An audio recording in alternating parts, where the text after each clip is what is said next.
You sound like you guys know what you're talking about, and you sound like Coach's kids, so I get you. Hit it. Welcome to the Coach's Sons podcast. We are honored to be joined by Josh Rawitch, the president of the Baseball Hall of Fame. Thank you so much for joining us today. Yeah, it's great to be with you guys. Thanks for having me. Absolutely. Well, the pleasure is all ours, and obviously we just had our newest class, and there's a lot of questions we have. But before we get into it, I think the softball question is, how do you become the president of the Hall of Fame? But I want to go back a little further and just tell us about your baseball journey. Did you play Little League? Where did you fall in love with the game, and how has it led you to where you are now? Well, I grew up in Los Angeles, so grew up a Dodger fan, but I was probably, 5 or 6 years old. I had an uncle send me a pack of cards, and I just fell in love with collecting, and then T-ball and baseball, and was always, I loved the game since I was very, very little. I certainly wasn't talented enough to play in college, but I played for a really good high school team, and I don't know if you guys are both coaches' sons, but my high school coach is probably one of the biggest influences on my whole life. Just a tremendous person, and taught us a lot of rules about how to be good people, how to be grow up and to be good men. And so I've stayed in touch with him over the years, and he's had a few guys reach the big league since I did, but it's quite funny that my outfield wall at my high school has like Dwight Evans, Mike Moustakas, and me, which is pretty stupid. That's cool.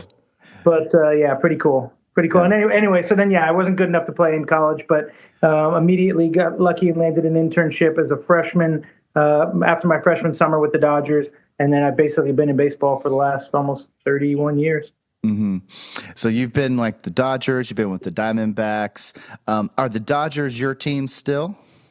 You know what's funny? I lost my Dodger fandom when I went to the D-backs. So it's very strange, but when you literally live it every day and you're around the team, and I became a massive D-backs fan for 10 years. Mm-hmm. And I wondered when I came here, would I flip back to the Dodgers? But the reality is I kind of have flipped into following just the whole league at large way more than I did. I don't really have a team that much anymore. I was very excited when the Diamondbacks went to the World Series. I got to go see them get there in Philadelphia. And then last year being there when the Dodgers won it all was certainly unique as a kid who grew up to be in that locker room and probably always imagined I was going to be there as a player. To be in the clubhouse when they won it all was pretty neat as well. So that's awesome. All right. So baseball journey. How do you get to where you are now? Like, how do you become the president of the Hall of Fame? Because there's, I think, 8 of them total?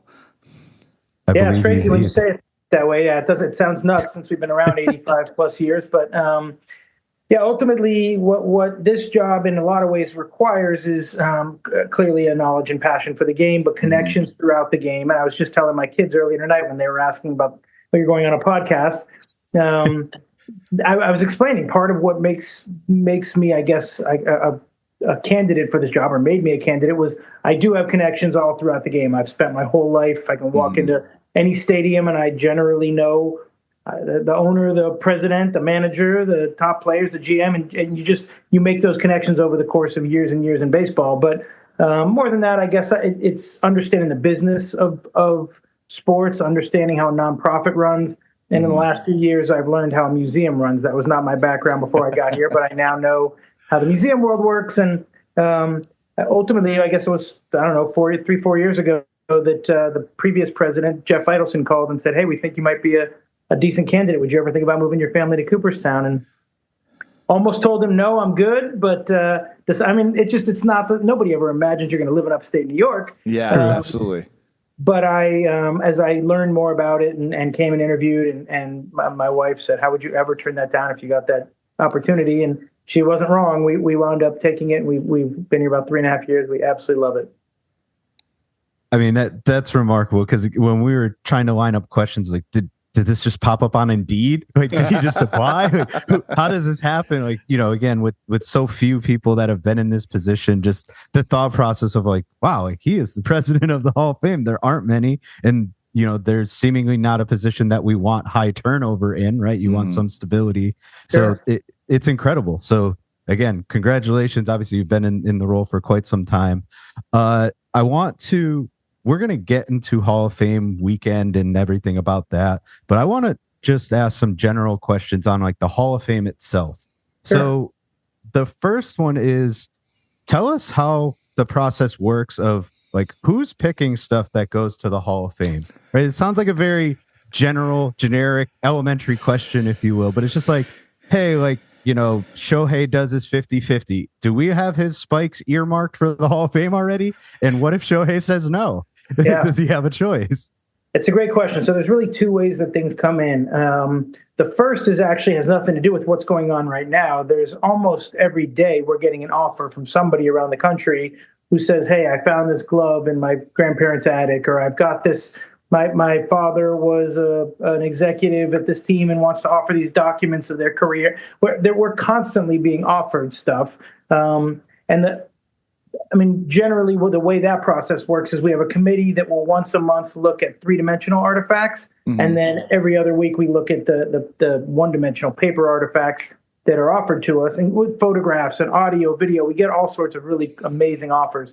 And so there's a group, and it's called an accessions committee, that goes through it and says, okay, hey, this cup from the first game at Wrigley Field that somebody said they wanted to give us, first night game at Wrigley Field. And I use that example because I remember early on when I was in one of my first accession committee meetings, I was like, man, that's really cool. Of course we want that. And they go into the system and they look and they go, well, we have 3 already, so I don't think we need a 4th. And it's amazing how much we have. It's 40,000 artifacts and 3 million documents. I mean, it's a mind-blowing collection. So I'd say about half the stuff comes in that way, not the way the general fan thinks about it when they hear that Shohei's helmet's going to the Hall of Fame. And then the other stuff is stuff that comes in during the course of a year. It's probably 100 to 200 artifacts over the course of a year that come right off the field. And so if there's 2 different ways there. If you know somebody's coming up on their 3,000th hit, you're going to reach out in advance and you're going to say, hey, when you get your 3,000th hit, would you mind giving us an artifact? And we'd really love the bat. And sometimes they might say, oh, well, I'd love to keep the bat, but I'll let you have my jersey. Or I'd love.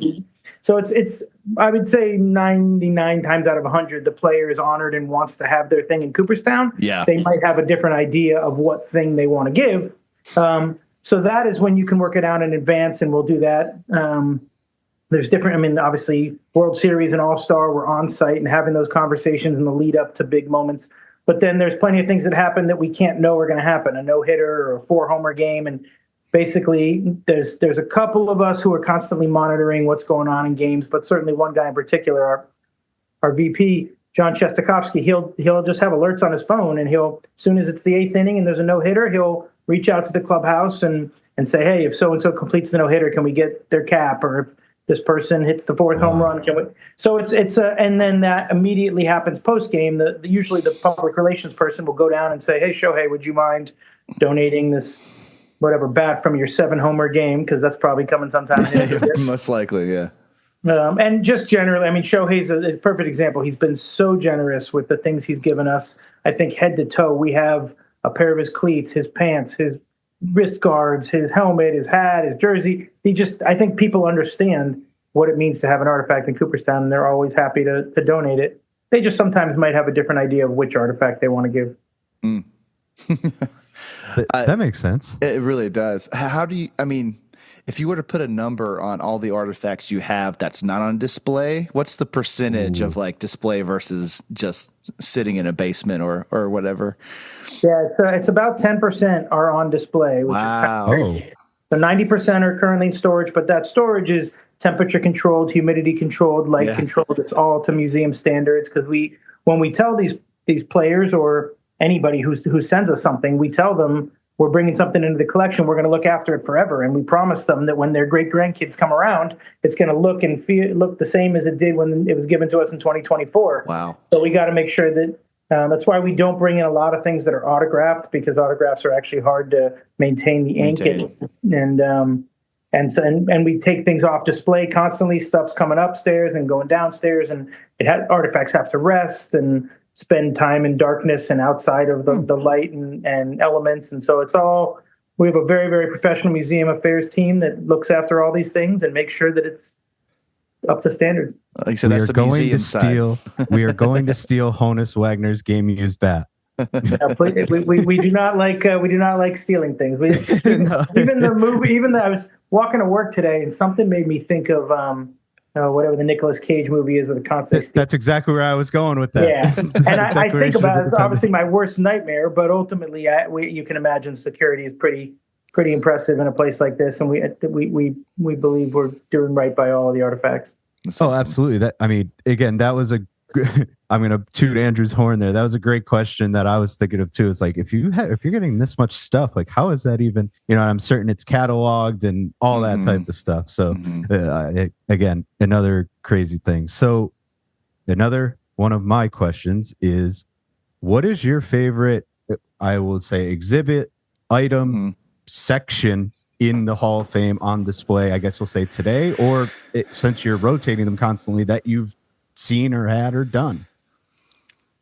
It is obviously really hard to try to pick a favorite. The best way I can answer that, because of the way you asked it, is, I'm incredibly proud of what our team just did with our exhibit this year, The Souls of the Game, Voices of Black Baseball. We opened it up over Memorial Day weekend, and it really, the Hall of Fame, to their credit, inducted the first Negro Leaguer over 50 years ago, has always had, really for almost 50 years, has had a exhibit focused on the history of Black baseball, sometimes just focused on the Negro Leagues, but I think they've really been ahead of their time in the way they've gone about it. But the exhibit that opened in 1997, which lined up with the 50th anniversary of Jackie Robinson breaking the color barrier and having his number retired throughout baseball, that was really kind of told through the curator's perspective. And so when I got there, we kind of made the determination that we wanted to open up a new exhibit, and we wanted to tell it from the perspective of the people who lived that experience. What was it like to be Bud Fowler, this young Black guy growing up in Cooperstown, oddly enough, 30 years before the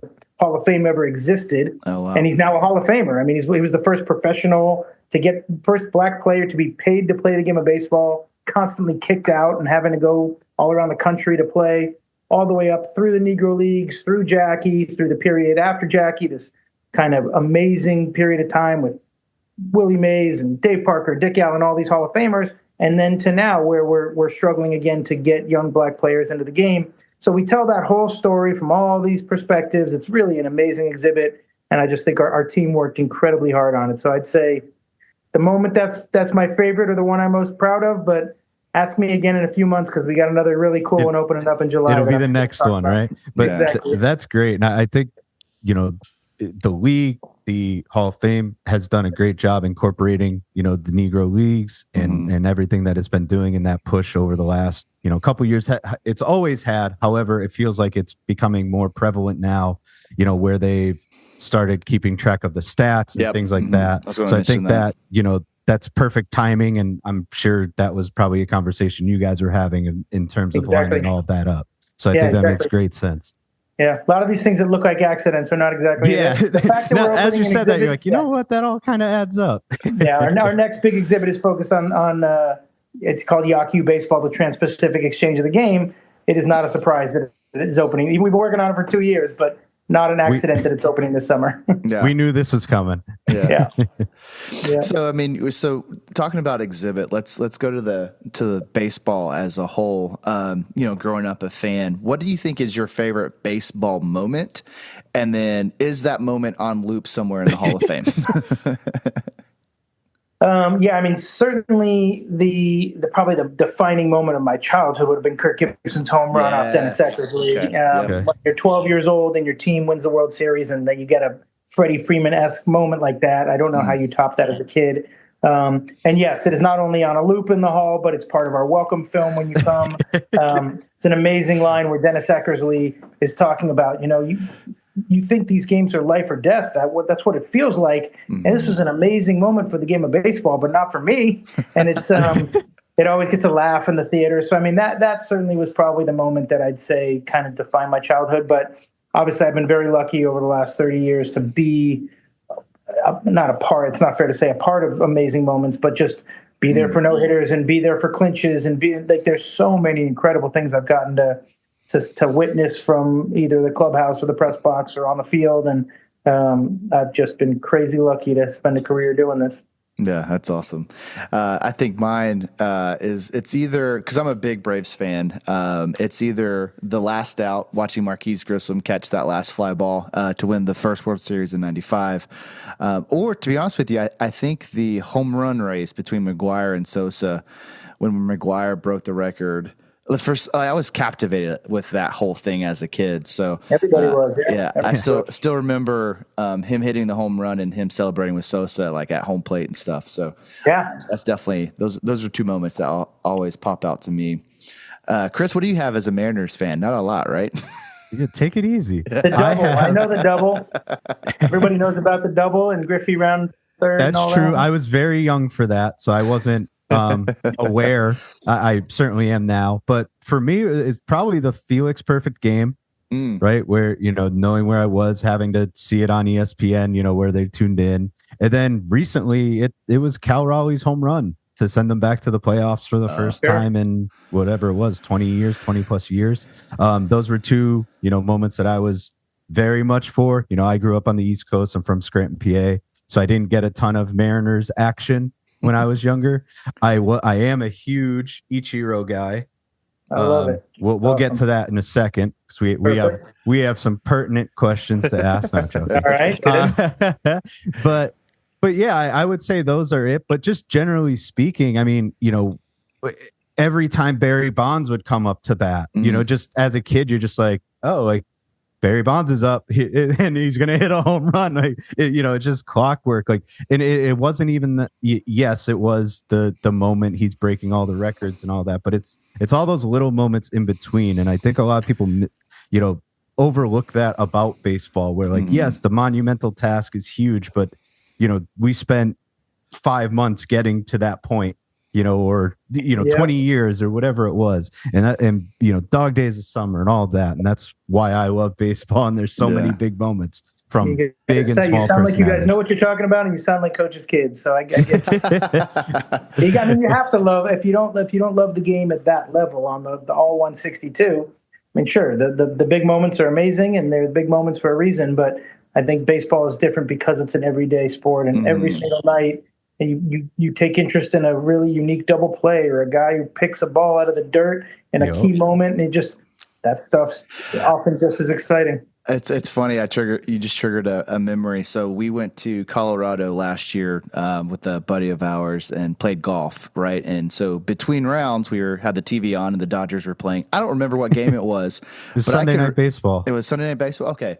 I just remember none of us were in the room when it happened, but we all heard the sound of the bat when Shohei hit the ball out of the stadium, and we all run into the room just to watch him hit it. And it's just kind of, it's just, I don't know, something about it is addictive, like the smell of the grass, the sound of the baseball bat, the hearing people play catch. Like that's always going to have a core memory for sure. Absolutely.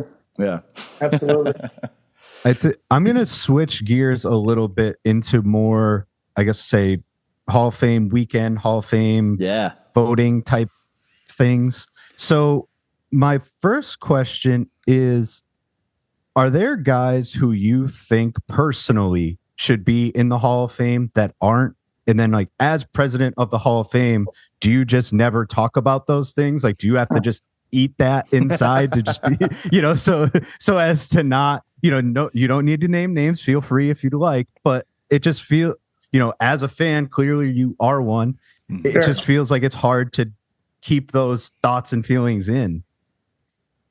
Yeah, I mean, ultimately, I guess because I have no say or ability to help anybody get in, it's not that hard to keep. I mean, ultimately, it would be really strange, really wrong if I was like, hey, I think this person and that person belongs. I think what matters to me, both in my role and just as a baseball fan, is that that the process to get in is fair, that people get a look, whether it's the baseball writers or ultimately then the era committee. I just want the process to be fair. I love the moment. I mean, being able to be in the room when we're calling these people and telling them that they've reached a pinnacle. And that's just, imagine as you grow up a baseball fan, how crazy that is. I'm not the one making the call. My boss, Jane, makes the call for the era committee, and the president of the Baseball Writers Association does it for the BBWAA. But to be sitting in there and then get on the phone with these guys and congratulate them is just, it's the greatest thing in the world. And there's no part of me that ever really thinks, oh man, this person really should be in there or this person shouldn't have. I think what we really want to make sure as the National Baseball Hall of Fame is that it doesn't get, I don't know what the right word is, watered down. We love that this is the hardest Hall of Fame to get into. We don't have the top 4 guys get in or the top 8 or the next 3. You have to get 75%, and it's basically 1% of all the people that ever played baseball get in. That's an incredibly high bar to cross. So I don't know. There are a ton of guys who were literally in the top 2% who ever played baseball. I mean, think of how good you have to be in the top 2%. I could name 10 of them right now who you could say absolutely could be in the Hall of Fame, but ultimately haven't gotten voted in. And I don't have strong opinions on, man, that guy should or that person shouldn't. That's a very professional way to think about it, and I could never, no matter what my title name. I get it. I get it. So credit to you for being at that level. I could never, and that's why I am where I am, and you are where not. I mean, I don't know how old you are, but I mean, I've probably been working in the game longer than you've been alive. So like, you somehow learn. I mean, you somehow learn how to. I wouldn't say remove the emotion because I absolutely still love the game, but you spend enough time in the game and you learn that there's also a professional requirement behind it. Doesn't mean that I'm not still a fan. How crazy is it? Like, baseball is such a hard sport. You can be successful 3 out of 7 times or 3 out of 10 times and be considered one of the best. But even that is not getting you in the Hall of Fame, right? What's the number? It's like 0.0 something, like 2% of all baseball players who get out of college make it to the pros, if that, and then only 1% of them make to the Hall of Fame. So baseball, just in general, is just the hardest thing on the planet. It feels like so. It makes a lot of sense. Okay, so to that, you don't have anybody, What about those guys that should be 100%? Because we know Chris is going to go there with Ichiro. We just want to talk. We just want to have a conversation with the person that's like, nah, he shouldn't be on the ballot. Like, do you scratch your head at those things? Like, well, like that's gonna happen. I mean, are you just accepting it at this point, or? We are. Here's why, and this won't be an answer that it pleases most people. But I mean, I was actually just looking at something this morning, and like, Jimmy Fox got like 17% or something his first year. I can't remember what the number, but like for 80 something years, we have had people who haven't even gotten Hank Aaron. If Hank Aaron and Willie Mays and I mean Babe Ruth, and they're not getting 100%, does it really make a difference if Ichiro or Mariano or Jeter missed by one? Like, it just, I get it. I understand why. I understand. We love that people want to debate it. That's part of what makes the sport great. Yes. Will he or won't he? And there's nothing wrong with that debate. But at the end of the day, the only number that matters to us at the Hall is 75%. Yeah. And once you clear that, if you get one vote above 75, or you get everybody that voted, I also, I guess, in knowing the way the system works, I understand why some people may opt not to put someone on the ballot. Again, I can't. Not in the position to get in, but I've certainly had people explain to me why they don't vote for a certain person, and I get it. And would it be nice if that person explained themselves publicly? Sure, but I don't think that really matters either. I don't think it. Do we really need it in society today where people are going to go bury that person on Twitter or throw things at their house? Like, do we really need that? Is that really helping anything? Like, Ichiro doesn't care. He actually had a great quote. I was reading this today too. He had a great quote that said he actually was glad that he missed by one because it reminds you that the world is an imperfect place and none of us are perfect. And I'm like, I mean, how much better can you say it than that? That's so Ichiro. So I'll start here. If my guy Ichiro is okay with it, I am okay with it. Yep. If he's at peace, I'm at peace. No, so it's more, I think, as I sit back more, it's just fandom, right? When it happened to Jeter, and all the Yankees fans were mad, it was more like a ha-ha, like, whatever. He's everybody knows. And then it happened to me, right? My favorite player. And now I'm like, you know what? I'm not so happy about that anymore. I would like to know who this person is. So, it kind of, it got flipped around on me. However, to your point, you are right. Hall of Fame is Hall of Fame. Nobody really cares because if you think about it, like, you're now having, like, they reached the pinnacle, right? It's not, you're in the Hall of Fame. There isn't much else to go but then everybody still wants to argue of like who's the better Hall of Famer, like, you know, who got more. And it's like, you know, as you said that, you're like, you know, who cares? You're right. Like they're in, and when you walk around, you walk through the plaque gallery, there's no reference to the guys in the 70s. I mean, you look at Tom Cooper, it doesn't say 98.2. Like, it's just 25 years from now, people are just going to walk right up to that plaque, read what it is not a piece of what we worry about. So but it's not that I don't understand why people are curious about it and why it's I get it all, but it is it is fandom as you described. I would assume, I haven't seen the plaques in quite some time. I haven't been there in a while. Nobody's saying, hey, they got in on their 10th try either. Correct.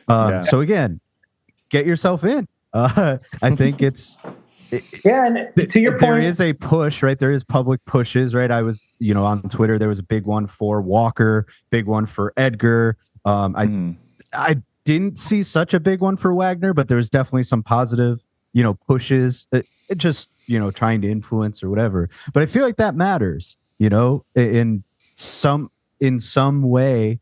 And to your point of what voters are thinking or doing, I can see them leaving off a CC or an Ichiro to say, hey, he's probably going to get in anyway, and I'd rather my vote go to X for whatever reason, whether it's there's some honor even in staying on the ballot for more than 1 year. Agreed. There's an honor just to be on the ballot. I mean, we say all the time in our office, we're like, I wish it was more of a story when the ballot comes out. Just getting on the ballot means you were basically one of the top, I don't know, 3 or 4 or 5% of the people that ever played. That's crazy. You got 10 years in the big leagues. And it just literally, it's just a non-story. Everybody goes, oh, the ballot dropped. Okay, no big deal. But to your point about Wagner, it's interesting. I mean, he was one. I mean, he maybe didn't have as much of a campaign as, say, Reigns or Morris or somebody else, but took him 10 years. Yeah. And I know how much that, for lack of a better term, pained him. He's talked about how hard it was.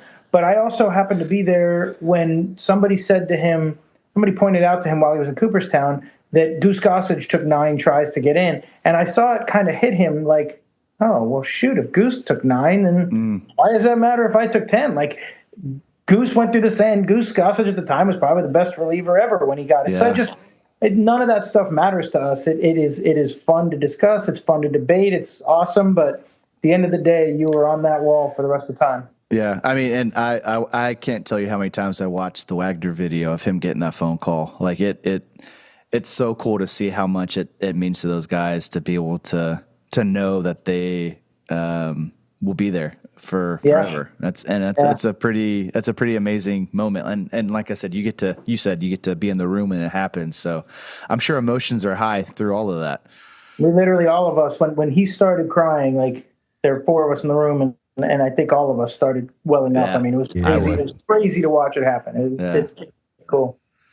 That's awesome. So when July rolls around, right? Obviously, you're planning and getting everything ready now. What does your weekend look like during the Hall of Fame? How many places do you need to be? Do you wish you could clone yourself to be in multiple places? Because I've been to, when I was a kid, I used to be a big autograph town. I don't think you could see them, but I got a ton of balls. I used to hang out by the golf course and try and get stuff for free. Nice. But I know just being there that there's events everywhere. There's guys all over the place. I know you're not with every single person, but again, you're at the golf course. Feels like it. There's panels everywhere. There's little events. There's, the big red carpet event. Like, what is, you wake up on, I think it starts Thursday or Friday. Like, what does your weekend look like? It's funny that you asked that, because I mean, it is basically scheduled from Thursday morning till Monday afternoon. Oof. Almost every minute I know exactly where I'm going to be. And we have an amazing staff. There's 100+ people, so I don't have to be at every single event the whole time. But what I try to do is, as best I can, move from spot to spot. And there are times where it's obviously much more important than a Sunday afternoon. I got to be on stage to start the show. Yeah.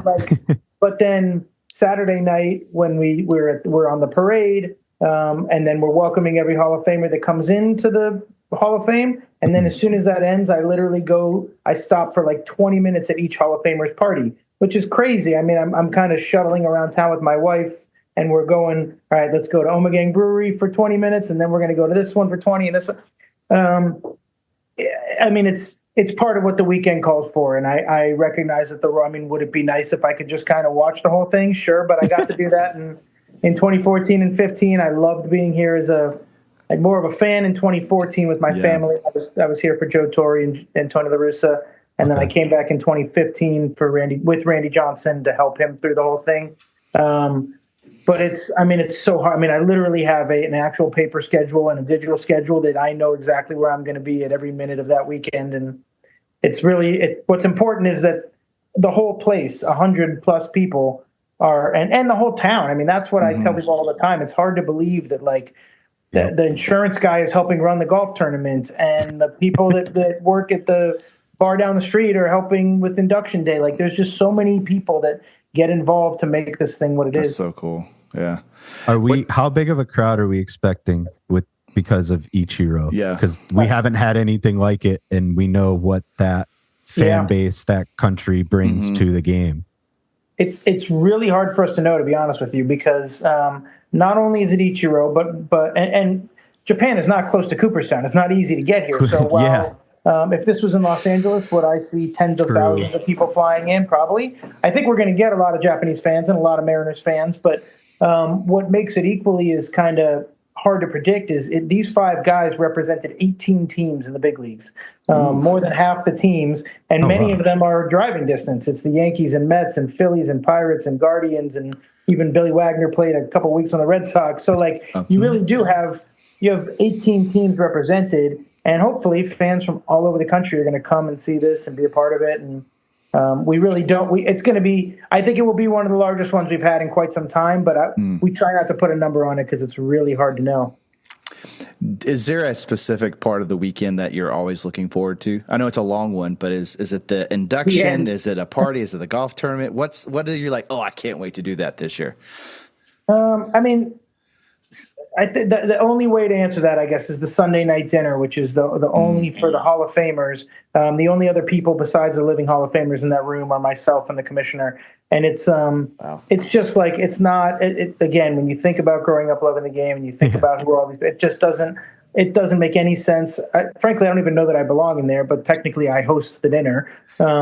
So, I mean, it's an incredibly cool thing just to watch that room and be a fly on the wall. I'm obviously not adding anything to the conversation, but I'd say that's probably a highlight. And then I think there are a number of times throughout the weekend, inductions, certainly one of them when I'm sitting on the stage and I'm looking out at the crowd.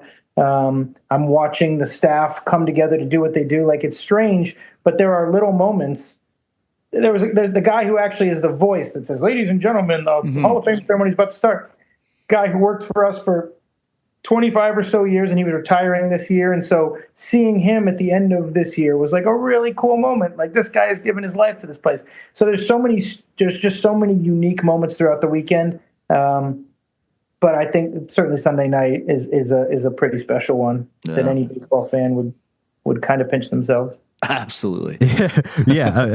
Just from being behind barricades and at the golf course, so I guess with that said, who, if anybody, did you have almost like a pinch me moment where you almost like lost your decorum or professionalism? You're like, oh my God, that's blank. Right. And like, off the top of my head, I'm thinking Willie Mays, Hank Aaron, but like, who is that person for you? And maybe there's multiple, maybe it's every one of them, because quite frankly, that's how I feel. You're like, oh my goodness. Like, I met Steve Carlton at in a Scranton restaurant, and like, I was shaking my brain. I couldn't like talk, so I can only imagine how it is every day at, these weekends. Yeah. The interesting thing is, I guess after 30 something years of doing it, by the time I got here, there wasn't really anybody that probably had that necessary. I mean, I think by the time I had gotten here, I had met Willie Mays, I had met Sandy Koufax at other random things. But going back to kind of what you're describing, I mean, I certainly remember the first time I met Vin Scully being in total awe.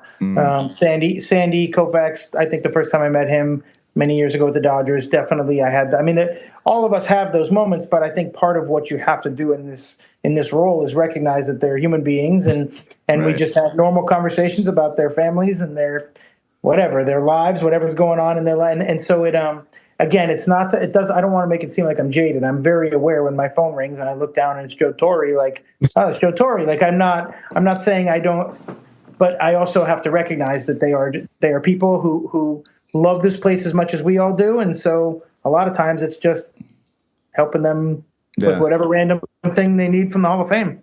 That's awesome. But once they leave your presence, you're like, oh my God, that was like, I just, right? Like, dude, at least give us that. You're not like that. You have to be like that in front of them. I get that. But once they walk away, you have to be right. Like, oh my goodness. Like that was, I'll say this, more so it's more when the phone will ring in the car and it's a Hall of Famer and it comes up on the screen and I'll have a conversation with them. And then when we hang up, my son will be like, I can't believe you were just talking to Cal Ripken Jr. like it was nothing. I'm like, okay. I don't know what to tell you. That is part of the job.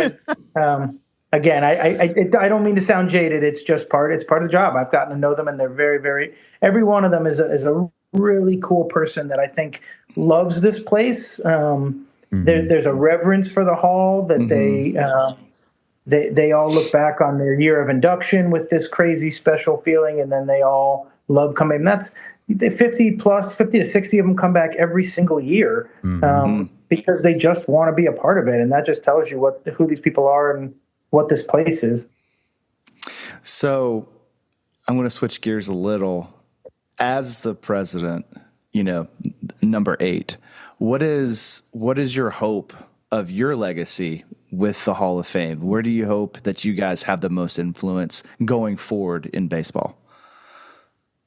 I'd say less my legacy and more the legacy of the whole team that's there right now, because it is a group effort. But I would say what we focus our attention on all the time is how do we keep this institution relevant for the next generation of fans?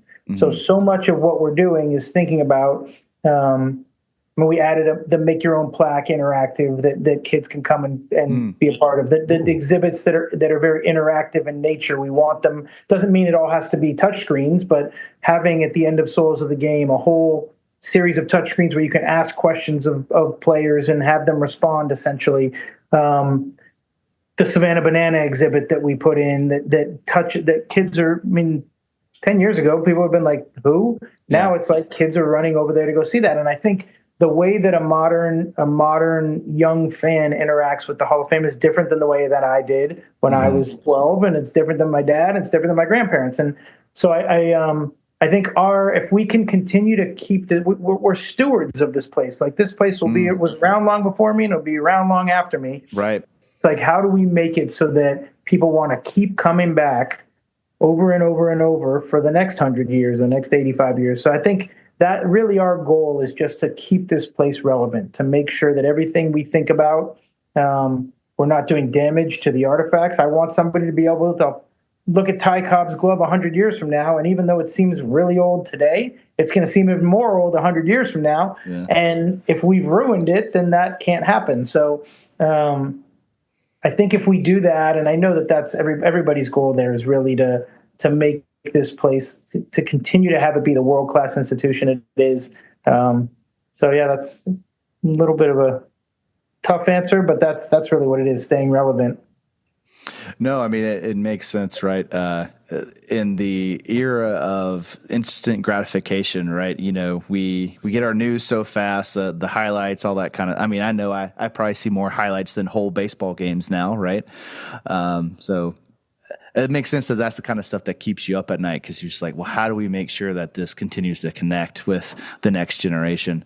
I know Major League Baseball is tackling that with rule changes and, just trying to keep the sport relevant so that people keep playing this beautiful game. So I can appreciate that for sure. So that's a lot. That's a hell of a burden. So we appreciate you taking it. We don't mind it. It's all good. It's definitely a tough task because, you have people, fans like Andrew and I who, greatly appreciate the past, again, walk in and, oh my God, there's Ty Cobb's glove. However, absolutely. Someone the same demographics as myself or ourselves may not care whatsoever about Ty Cobb's glove. And they might only care about, I don't know. I'm gonna make like Barry Larkin, right? They're a Reds fan or something, right? And it's what's interesting is 50 years ago, my dad might have come to the Hall of Fame and seen Ty Cobb's glove with a label next to it that said Ty Cobb's glove, and he would have thought that's exactly what I need. Nowadays, somebody wants to not just see that, but they want to see video of Ty Cobb, and then they want to hear his voice talking about how he broke in that glove, and then they want to be able to put their hand in a glove that feels like it and know what that glove felt like. And there's so many things you can do now to just modernize the experience without changing the fact that you're still looking at Ty Cobb's glove.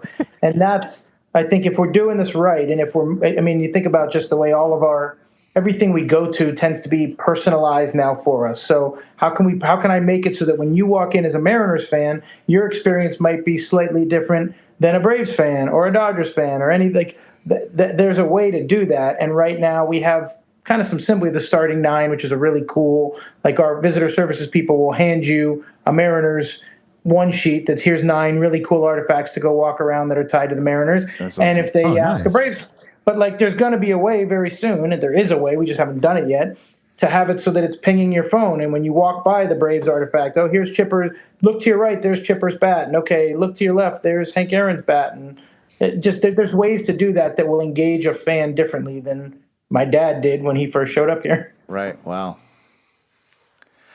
Yeah, I mean, it's definitely a nuance you don't think about, right? As a casual, not casual, but as a fan, like how do we do that? That's interesting. When it comes to the baseball season, how plugged in are you? I mean, I know obviously you've got all this other stuff you have to do with the Hall of Fame, and you said you're a fan of the game, but is it something that you're just kind of casually aware of, or something you continue to track? Like, how does that impact your day to day? Well, for 27 years, my whole life literally was based on a pocket schedule. So, I mean, I knew I was living and dying with my team every day. Yeah. But I would say I'm just as engaged now. I mean, it's not a casual thing by any means. I know when I wake up in the morning, the first thing I'm checking is to see whatever happened last night in all the games and where are the standings and kind of, I mean, I'm still in a fantasy baseball league with all my college buddies. So like that's what I'm talking about. Yeah, I mean, like all that stuff is still a huge part of my day. I look at it differently. Like something happens now in the game, and maybe when I was at the D-backs, if something happened at the Phillies, you just go, oh, okay, something happened at the Phillies. Now something happened at the Phillies, and I have to say, oh, we should go reach out and see if Alec Boehm will give us that bat. Like it's just a different way of thinking about what's going on that I didn't have to think about before. But I'm very locked in, I'd say. That's awesome. That's great because, again, when it comes to this level, it is probably very easy to disconnect as a fan, right? Because you have so much to do in your day-to-day. Like, yes, you still have to be aware of what's going on. However, somebody could brief you every morning, right? And just be like, hey, this is what happened. But to me, based on how busy you probably are on a day-to-day, like still being that locked in. Yes, we do love fantasy baseball as well. So a lot of credit there for. Is it a daily league? It's got to be a weekly league. No, it's a daily. It's all right. Okay, you're locked in. All right, you're not kidding. Okay. But it's not like I'm not doing minor leagues or dynasties trying to figure out all that nonsense. I can't. Just a normal redraft then. I get it. Normal. Exactly. That's awesome. Well, I don't have. Let's see. I have one big final question. Okay. Actually, this is a listener question. It reads. I'm going to read it here verbatim. Chris is a super big Ichiro fan, and he would like to know where the will call is located and where he should pick up his tickets for the induction ceremony so that he could sit near Ichiro for that. That's awesome. Well, you've teed me up very well for whoever this listener is. That's me. That was me. Gotta shoot your shot. Well, here's what I'll say is actually what I don't think most fans realize is actually that we're a nonprofit. I think people think we're run by MLB and they think that MLB funds us, but I know I did for a long time, for sure. Yeah. Yeah. And I think being a member of the Hall of Fame is something most people don't think about, but our members actually get seats as opposed to being on the lawn and as opposed to having to bring your blanket. if you just become a member at certain levels, you actually get seats that will put you within certainly much closer distance than if you're way out on the lawn. That's my best recommendation for your listeners, is to figure out how they can not only support the Hall of Fame and the mission of preserving the game, but then you also get really cool stuff by being a member. That's awesome. That's great. Noted. Great plug as well for being a member of the Hall of Fame. I would assume, I don't remember. I would assume it's not very much just to be like, just to become a member. I haven't looked basic at the memberships price. for a single membership, it's under $100. I mean, but there's differing levels, and I can't remember which level where you start getting seats for the induction, but there's also different things. Some people they're not planning on coming to induction, so they're not worried about getting seats, and other people just love getting our magazine 6 times a year. And so there's some that get gifts with their membership every year, and I would tell you to just check out the website. You'll see it all. Okay. So I need to reach out to that insurance guy who runs the golf tournament then, right? That guy? Yeah. Noted. He will work on that for you. But here's what I will say, just because as an Ichiro fan, I will close with this for you, that this guy cares about the Hall of Fame probably as much as anybody I've ever met. I mean, it is insane to have a current player visit the Hall of Fame 7 times. It just doesn't happen. Oh, wow. He used to come all the time in the winter when he was a player.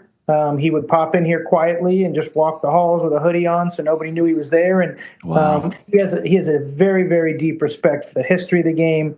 He loved to come, and he said if he had just broken George Sisler's record, holding Sisler's bat allowed him to feel connected to the history that he was breaking. And it's a special relationship with the game of baseball that this guy has. And so it's not just that he's had the 3,000 hits in America and 4,300 hits on both continents and all the other things that he's done.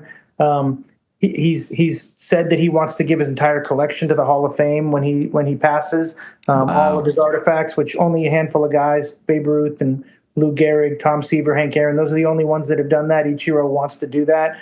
So you're talking about somebody who has an incredible respect for the history of the game, and I think he's gonna be an incredible Hall of Famer. He's gonna give a great speech.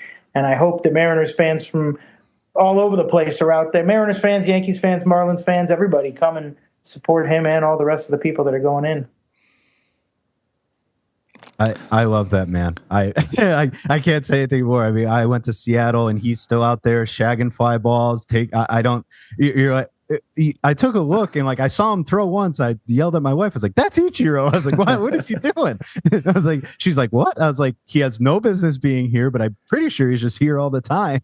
So again, talk about a steward of the game and a man who loves the game of baseball. Like that's him. And because I love Ichiro so much, I don't want it to be disrespectful to CeCe and Billy Wagner for getting in as well. Exactly. They're they deserve respect in their own right, and they'll have their time. But this is my podcast, and I love Ichiro.